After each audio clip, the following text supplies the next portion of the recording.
আয়াত ৫৫। قالوا أجئتنا بالحق أم أنت من اللاعبين অনুবাদ, তারা বলল, তুমি কি আমাদের কাছে সত্য নিয়ে এসেছ, না তুমি খেলা করছ? তাফসির। ১ নং ফুটনোটের বিবরণ। এই বাক্যটির শাব্দিক অনুবাদ হবে, তুমি কি আমাদের সামনে সত্য পেশ করছ, না খেলা করছ? আমরা তো এর আগে আর কারো কাছে এমন কথা শুনিনি। ইবনে কাসির। অপর কারো কারো মতে এর অর্থ, তুমি কি আমাদের সামনে প্রকৃত মনের কথা বলছ, নাকি কৌতুক করছ? কর্তুবী।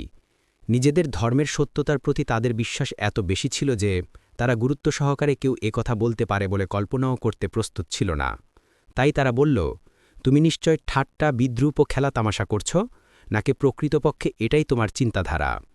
তাদের কাছে এটা ছিল ইব্রাহিমের বোকামিসুলভ কথাবার্তা। দেখুন সাদি।